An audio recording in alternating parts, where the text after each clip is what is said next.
First off, I want to give all praises to the Most High Yahweh Bashem, Yahweh Shah, Bashem, Rakakodash. Just wanted to get a short exhortation on what Yahweh Shah, what Christ was talking about here in Mark, on the different wines, if you will, right? And this came about because I was in the airport not too long ago, and a young lady came up to me and y'all look, brothers, y'all know how they are. Y'all know how they are. They walk up, she's like, "Well, what you doing drinking?" I was like, "What you mean? What am I doing drinking?" She was like, "You ain't supposed to drink, right?" So she's thinking like, well, you know, same as they did with the disciples in Yahweh Shah. Remember, they called them they call Yahweh Shah super brew. You know, people always, "Oh, you're a super brew and you this." That's why you never heard me say that, because they call Yahweh Shah that. They call Christ that. They was like, "You're too extreme." So keep that in mind. A lot of people of other, denominations who hasn't been retaught. If Christ was walking earth today, y'all would call him extreme. Y'all would say, nah, that's, bro, you tripping. It's too extreme. I'm not doing that.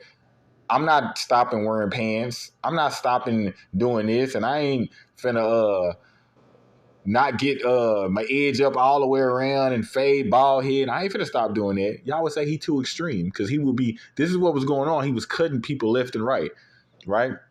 So point being, she came up to me and was like, "Hey, well, mind you, I'm eating. I'm having dinner, by the way, because I'm kind of upset because I got stuck in BWI airport. I got stuck in the Baltimore airport. So I'm sitting down eating, having a little drink or whatever. And she came up, "Well, what you doing drinking?" I said, "Why wouldn't I?" And she's like, "Well, you're not supposed to drink." I said, "What scripture say that?" Like, because a lot of people don't understand this. First off, the Most High gave us drink. You can have wine and you can have strong drink. But I'm a jump into this because she was talking about this in Mark, and I'll have to be like, "No, that's not the right understanding," but we're going to get into it, all right? So in Mark, Yahweh Shah was telling two of I think they were disciples. Hold on, Salakia. James, John, okay, well, nevertheless, it were two of the brothers that walked up to Yahweh Shah right here in Mark chapter 10, verse 35, but I'm going to just hit the hot spots. And they were like, yo, yo, let us roll with you. Like, let us kick it with you, right? And Yahweh Shah was like, "Yo, bro, you want to drink of this cup that I'm drinking of?" This is what a lot of brothers don't understand. Now, he's talking specifically to the men, right? Because a lot of brothers don't understand, when you come to this truth, it ain't about, "Oh, I know I'm a Hebrew, I could teach, and I'm in this, and I'm in that." No. First off, the Most High choose us. We don't choose the Most High. He choose us. And Yahweh Shah gonna answer them later in this verse. When we get to it, he gonna say, "Nah, man, like, I can't give it to you, bro. It got to be already prepared for you." Meaning the Most High had to choose you. But when you come into this truth, the elect, right, the servants, the disciples, all that, you gonna know, because us brothers, we gonna go through a lot. You be like, "Dang, man, he going up, down, up, down." This is what Christ, I'm going to get into it, where Yahweh Shah was telling them about the wine. Then I'm going to get into the wine to address the sister's point, because I told her I would do a little short exhortation so she can understand. But here's a parable, because every time Yahweh Shah opened his mouth, he spoke in a parable, meaning double. All right. So I'm going to get to it. We'll just start at 37, right? "And I left the red open so you can understand that's Yahweh Shah talking, right? They said unto him, Grant unto us that we may sit, one on thy right hand and the other on thy left hand, in thy glory." You know, people, man, let me be around you. Let me be down. You ain't joining no gang. So people think, "Oh, I joined your camp. I joined this camp. That you good." No, man, the Most High got to choose you. This is what Yahweh Shah was breaking down to him, right? Verse 38. "But Yahweh Shah, who they call Jesus, said unto him, Ye know not what you ask." Meaning, bro, you have no idea what you asking for, bro. Because when you come into this truth, number one, 99% of the time, if you come into this truth, wisdom is going to be your wife. Wisdom, a lot of people say that's the feminine representation, right, of a woman, et cetera, et cetera. So a lot of times you come into this truth, you're going to lose your wife or your girlfriend or whoever you with. That's happened all throughout the scriptures. Why? Because you're going to have a new wife now, which is wisdom, which is this law, these statutes and commandments. Now, notice I said when you come into this truth, a lot of the times the person that you with, you're not going to end up being with them because they're going to be still attached to the world. But let me stay on topic, right? He says, ye know not what you ask. Can you drink of the cup that I drink of? Meaning, bro, can you handle all this affliction? Are you sure? You're going to lose your job. Your car might be repossessed. They might target your children. They're going to hack your phone, tap it. We've dealt with all of this. And be baptized with the baptism that I am baptized with. In other words, he's saying, bro, you sure you're going to be able to handle this?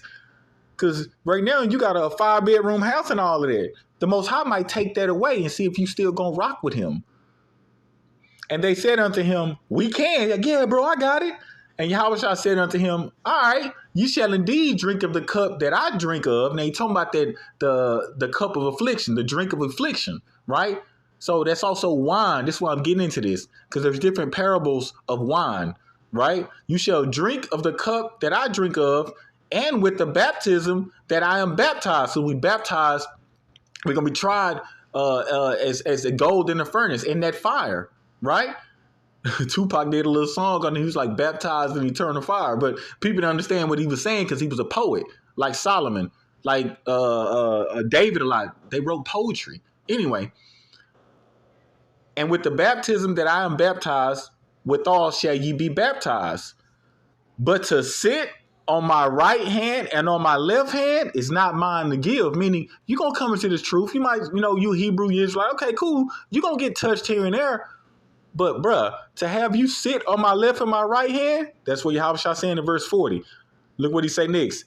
But it shall be given to them whom it is prepared. Meaning, bruh, if the Most High didn't choose you, I can't give it to you. Notice he didn't say, I can give it to you for the Christians with the Trinity stuff. No, he letting you know that, nah, bro, like the elect is since the foundations of the earth, since before then, it was already prepared. The elect is already chosen. The servant's already chosen. The Most High already know who going to go through the ups and downs and who going to stay with them, who going to go through all this affliction and they going to take it and they going to still be rocking with Yahweh Ba'ashem Yahweh Shai. Matter of fact, let's get some of that. Right? Oh, look, context further up, he's talking to the men, right? Look at verse 29.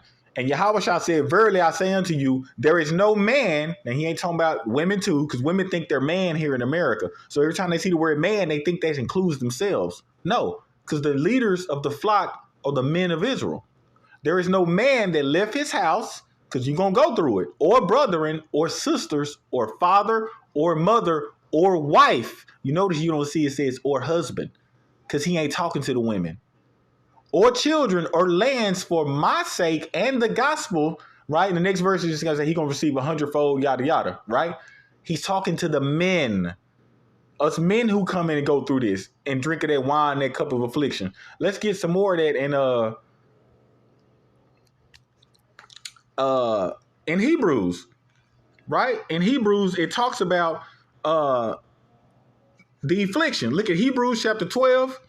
Let's go to verse 5. And ye have forgotten that exhortation which speaketh unto you as unto children, my son, despise not the chastening of Yahweh, nor faint when thou art rebuked of him. Meaning, when you go through stuff, when you drink of his cups, he's talking directly to the men. Right? When you go through stuff like, hey, look, count it all joy, right? Look at verse 6. For whom the Lord loveth, he chasteneth, and scourged every son whom he receiveth. This is what Yahweh was telling them, like, bro, you sure you want to drink of this cup? You have no idea what we go through. People only know maybe, they might think they know 90, 80% of what we go through, when in reality, they might only know 20%. They have no idea what we deal with and go through. Look at verse 7. This is why Yahweh said, yeah. And then what we just read in Mark, he said, yeah, you gonna drink of some of the cup. But nah, bro, you got to be chosen. Look at verse 7. If you endure chastening. See, everybody can't go through it. They put their hand to the plow and they run away. They come over in this truth and see it's hot. See, they wife and all that about to leave them and their house and their children. And people think calling them crazy and they run back to the world. They run back to going to the church. They run back to doing Easter, Ishtar, Halloween, Thanksgiving. They run back to it because they can't handle it. When the Most High put his hands on you, he want to see if you hot or cold. Verse 7, if you endure chastising, right? Yahweh dealeth with you as sons. It don't say daughters. He deal with you as sons. For what son is he whom the father chastiseth not? In other words, like, what father out here, for these new age parents, what father out here don't discipline his son? What father out here don't pick up that belt and pop his son on the butt? That's correction. You're supposed to do that. Well, I don't whip my son and I don't do this and we should just sit him down and speak to him quietly. No, the Most High even say you pick up that belt and you tap that butt when they out of line. If not, you're going to have what you have today.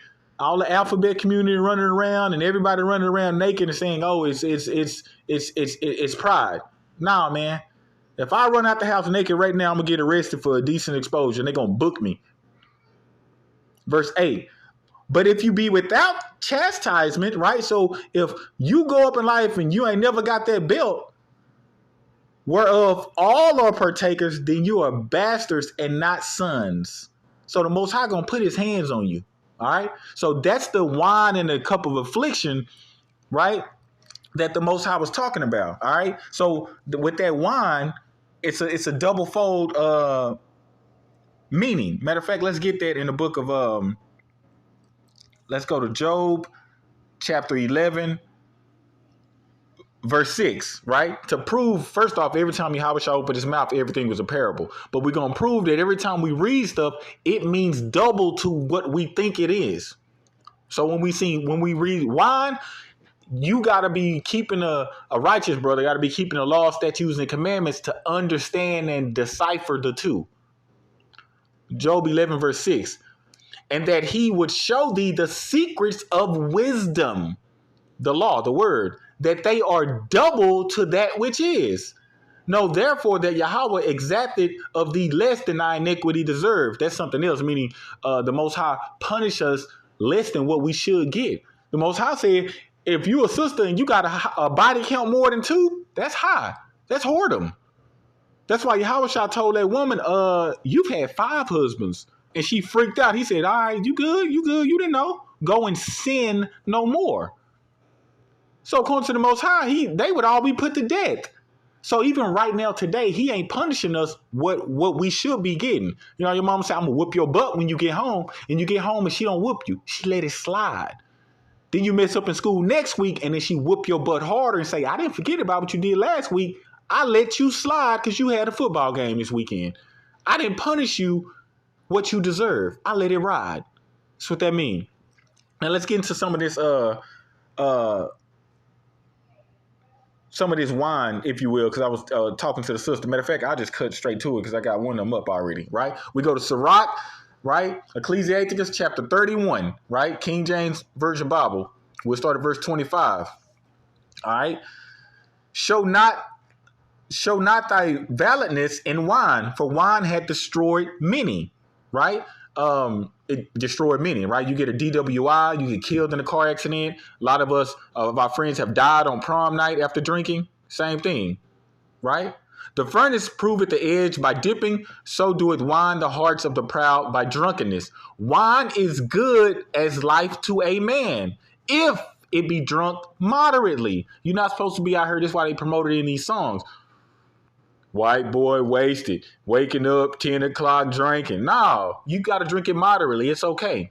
What life is it then to a man that is without wine? For it was made to make men glad. So if you down and out, you need to cheer up. It ain't no wrong with you coming home, sitting down. Women had it right the whole time. They come home and it's wine down Wednesday. It ain't nothing wrong with that.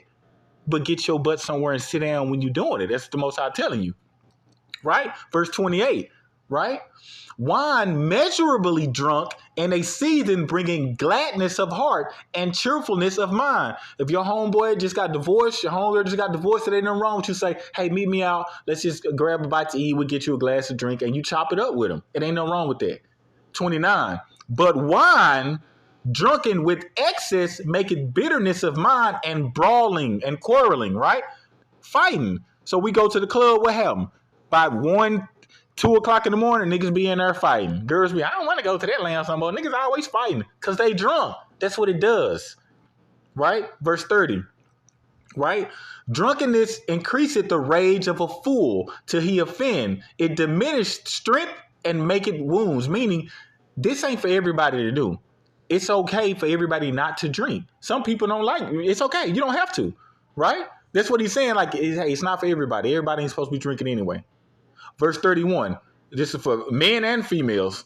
Rebuke not thy neighbor at wine. If you come home, you see your husband and had a few glasses of whiskey or whatever, now it's not the time to be talking to him about why you leaving dishes in the sink. You let that shit go. All right? And despise him not in his mirth. Give him no despiteful words. Watch your mouth, male and female. Watch your mouth with your spouse if you know they done had a couple of drinks. Now's not the time for that, Susan. Now's not the time for that, DeMarcus. Get out of here. And press not upon him with urging him to drink. Shots, shots, shots, shots, shots. You know how you go out with your friends? Man, take a shot. Nah, bro, I don't want no other shot. Listen to that man the first time. Bro, come on, just take a shot, bro. And now he throwing up everywhere. Now you holding her hair back in the bathroom. All right? So with that, matter of fact, I'm going to go back to 1. So to decipher the difference in those wines, like there's a wine for you can actually drink, and there's a wine, a cup of affliction. We got to know what the Most High saying, right? And how we know that, right? Psalms chapter 1, I think it's 111. 111 verse 10, like the Most High said, the fear of Yahweh is the beginning of wisdom. A good understanding of the scriptures, of the law, statutes, and commandments have all they that do his commandments. His praise endure forever. So in order to have a good understanding of the whole book, Old and New Testament, you got to be keeping the law. So when they tell you, you ain't got to do this no more, you don't understand nothing. This is why Christians and whoever come up to us loosely with no understanding of the scriptures. So with that, shalom.